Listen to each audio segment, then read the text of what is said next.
My name is Emily. Currently, I'm working at my husband's family-owned business. The company, run by my father-in-law, is a small enterprise with about 6 employees. My father-in-law, the CEO, is a quiet man who rarely interferes in the business operations. Instead, my husband, let's call him John, who is the next in line to take over, does a lot of the work. He personally goes out to bring in projects for the company. When there's a big project, all the employees are eager and work hard. I've been working at this pleasant company for 10 years since we got married, but Hey, Emily, how long do you plan to stick around our company? I had come home earlier than John, who was still at work, to prepare dinner.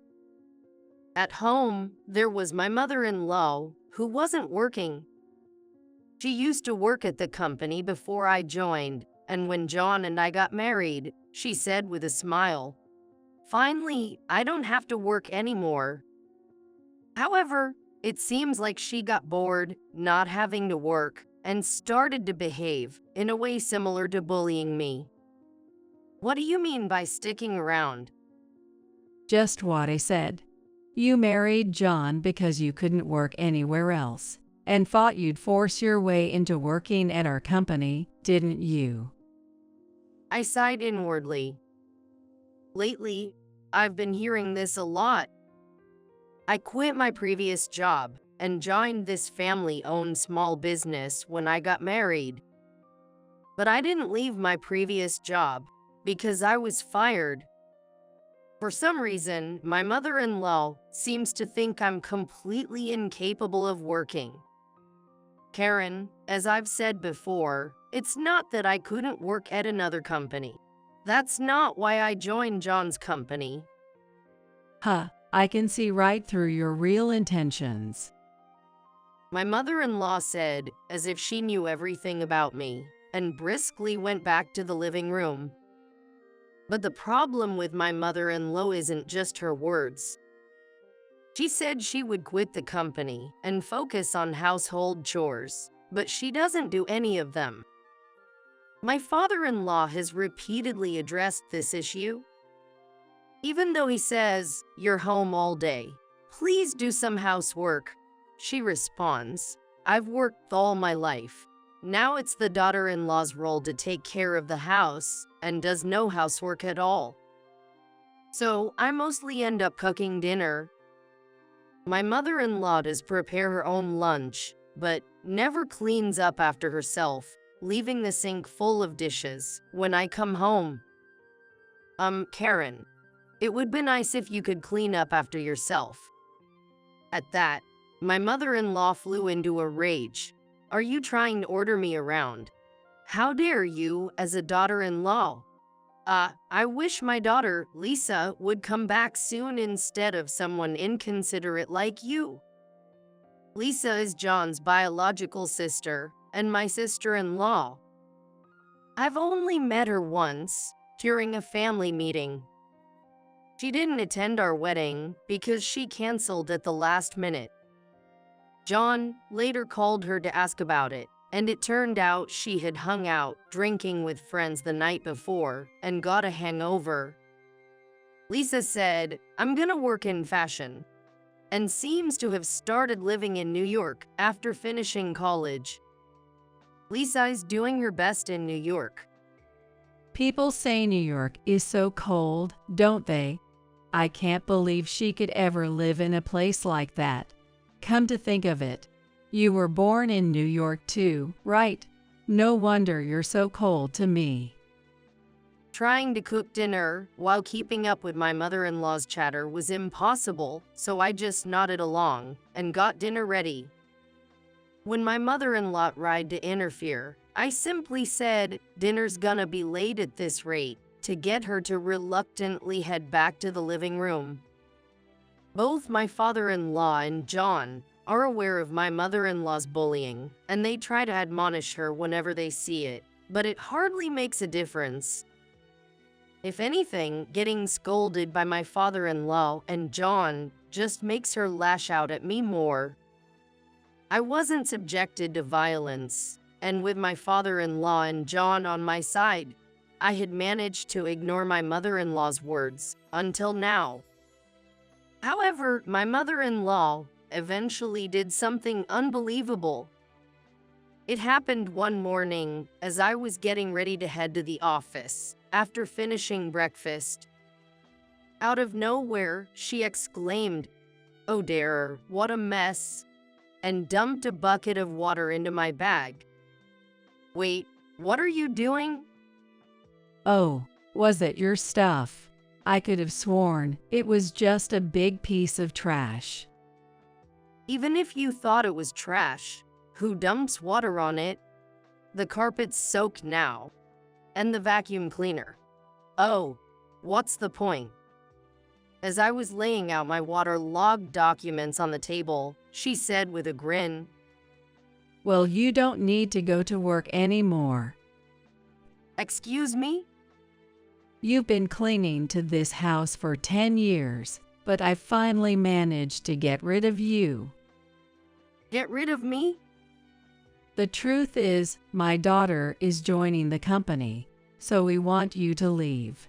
Your employment at our company ends today. Well, all you need to do today is apologize to your father-in-law and John for all the trouble you've caused. I was dumbfounded. Not only was I appalled by her behavior, but the idea that after 10 years of work, I was being replaced by her daughter left me speechless. Are you serious? Wasn't she working in a fashion store? She said she was tired of dealing with the cold people in New York. So, when I told her there was a job waiting, if she came home, she was eager to return. And now that she's coming back, you can leave this house. Without listening to me, she handed me an envelope, saying, "I've written your resignation letter for you," and kicked me out of the house. I went to the office, just a 3-minute walk away, and explained everything to my father-in-law and John. They were as astounded as I was, but suggested that maybe resigning would show her the reality of the situation. Reflecting on the past 10 years working for the family business, where vacations were scarce, I realized I hadn't taken a trip by myself. Encouraged by my father-in-law and John to stretch my wings, I decided to take a trip to a spa resort. Apparently, Lisa, who came to work as my replacement, didn't show up until 1 p.m. instead of the morning. Moreover, she seemed to ignore any work-related explanations given by my father-in-law and John. Well, I left for my trip to the spa resort without crossing paths with my mother-in-law. I enjoyed the spa and the seafood to my heart's content for 3 days, but on the 4th day, Lisa, who had started working in my place, came crying to me. "Hey, what's this all about? Mom said it was a job where I just had to sit in a chair, so I came back, and both John and Dad are acting like I can't do anything." She must have gotten my contact from her mother. Since I was getting bored with just resting, I decided to address the situation. "How good are you with computers, Lisa?" I watch videos online. Oh, and I play games? "Do you know how to use Word or Excel?" What? "What about editing software for images or videos or anything? Have you ever used anything like that?" What's that? It seems she had been working in an apparel shop in New York all this time. Working in an apparel shop doesn't mean you wouldn't use a computer. You'd likely use Excel for sales figures. So, can you do sales calculations? Fill in documents? I can do that. Then you can obviously calculate sales tax, right?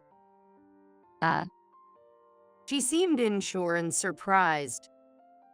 There might be other things she could do, but if she wants to fill the gap I left, she has to be able to do calculations. Her inability to calculate was probably why she's getting scolded by her father and John. After all, she and her mother tried to oust me, so a little hardship was deserved.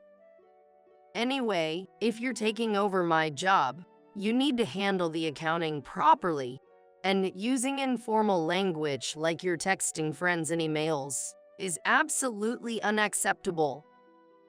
Also, you're in charge of scheduling the employees. We don't have many, but we take everyone's vacation requests seriously. Don't prioritize your own time off over theirs. As I kept listing demands, she started crying on the other end of the phone. I was told I didn't have to do anything. Why is there so much to do? I didn't come back home for this. And with that, she hung up the phone. I decided to spend the next 3 days doing some sightseeing in New York after Lisa ran away. Sightseeing made me realize that not everyone in New York is cold. In fact, it wouldn't be an exaggeration to say that the main instigator, my mother-in-law, and her accomplice, Lisa, were colder at heart. A week after I quit my job, I returned to my in-laws' house. As soon as they knew I was back, my mother-in-law, her face red with anger, came at me as if she was about to grab me. You made my daughter cry. I won't let this go. My husband, John, and my father-in-law stopped her from grabbing me. Then John sighed and said, Lisa's crying because she was scolded for trying to boss around and overwork our employees without being able to do anything herself. It's not Emily's fault. Besides, Emily wasn't here for a week, so there's no way she could have done anything to Lisa. Mom, please stop with your delusions of persecution. But this woman is making Lisa suffer. "Where is Lisa now?" I looked around the living room, but Lisa was nowhere to be seen. I didn't care about my mother-in-law being angry over Lisa, but it seemed Lisa had nowhere to go after canceling her lease on her apartment in New York. I thought she would be at her family's house. Lisa's holed up in her room. She's crying and saying she doesn't want to go to work anymore. It seemed she ran away without the will to learn her job. Well, I guess it's understandable that Lisa wouldn't be able to handle my job without any skills. You must have whispered something to John and Dad. Otherwise, they wouldn't say the company ran better when you, who are worse than Lisa, were here. My mother-in-law seemed to still have it out for me. John let out a big sigh at this. Mom, don't you know?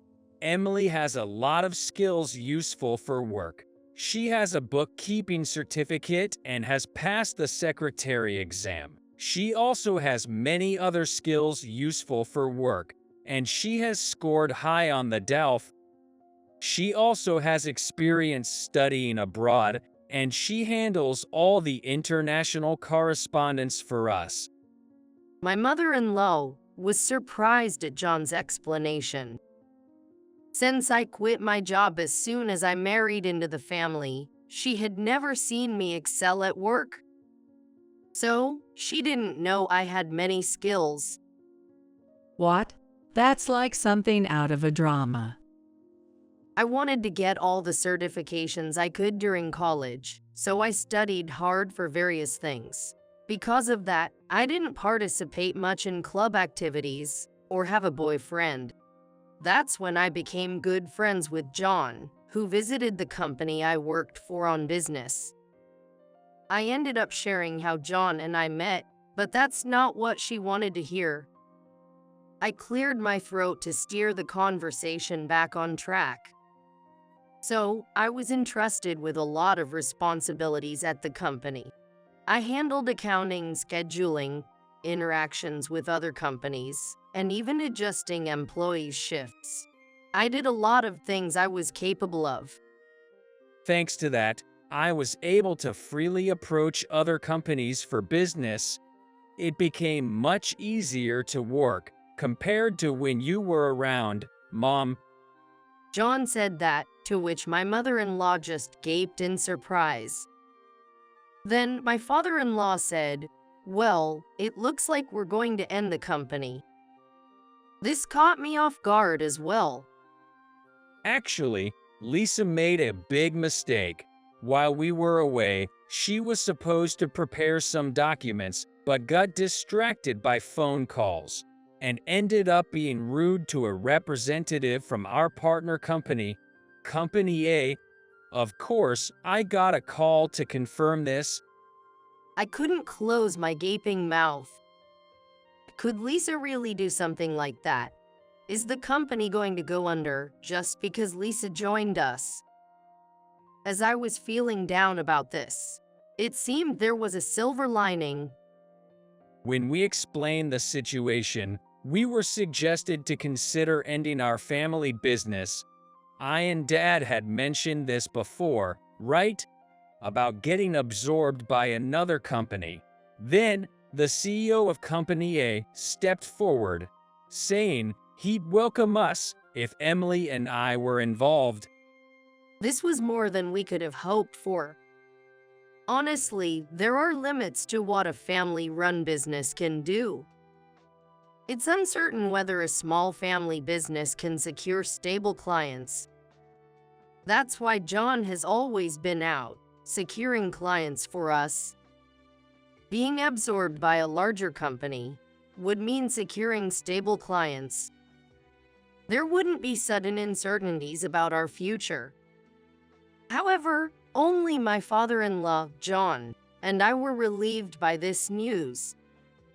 My mother-in-law suddenly regained her energy and started saying, "That's not acceptable. John has to become the CEO. This company is our family's, isn't it?" This surprised me as well. It seemed my mother-in-law was more concerned about the status of being a company's executive family than a stable future. Being part of the executive family but not the CEO, that's absolutely unacceptable. She started making a fuss, which made Lisa, who was in her room upstairs, curious enough to come down to the living room.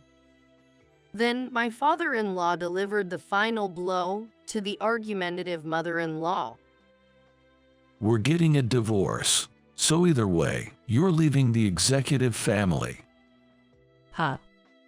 I have no intention of continuing to support a wife who not only refuses to change her attitude towards her son's wife, but also neglects household duties.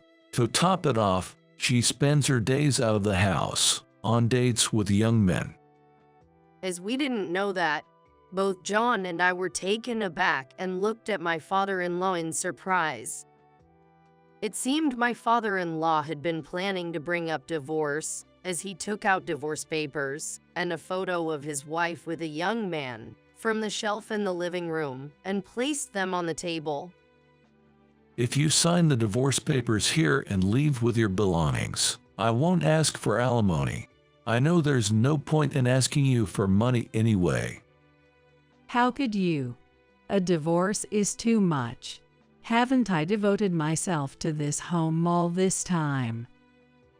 Devoted to this home? Have you done any proper housework in the last 10 years? Have you ever helped with a business? Does spending someone else's money on young men count as devotion to the home? I had never seen my usually gentle and quiet father-in-law so angry. Seeing this, Lisa, who had come down to the living room, was trembling. Lisa, you too. Running to this house because you couldn't make it in New York, acting all high and mighty despite being unable to do any work, and ultimately quitting work altogether. Who did you get that tendency to flee from? You also need to leave this house. Wait a minute. Dad, Mom might be one thing, But I'm your precious daughter, right? Really, Lisa, betraying your mom. My mother-in-law was shocked to be betrayed by her daughter at the last moment. However, before the two could start causing a scene, my father-in-law silenced them with a stern, quiet, It would be a nuisance to society to just kick you out as you are. So, I've arranged for someone I know to take you in. They'll be here soon, so get your belongings together. with no other option. My mother-in-law signed the divorce papers, and then she and Lisa started packing their belongings. The person who came to pick them up was an acquaintance of my father-in-law, who runs a factory with a dormitory, and it seems they will be working there from now on. John, my father-in-law, and I discussed the company being absorbed with our employees, and are now busy preparing for the future. And during this time, I found out I was pregnant. When I told the CEO of Company A about this, he was delighted and said he would send someone to cover for me, which was a huge relief. Now, John and my father-in-law are working even harder for the sake of the child that's on the way.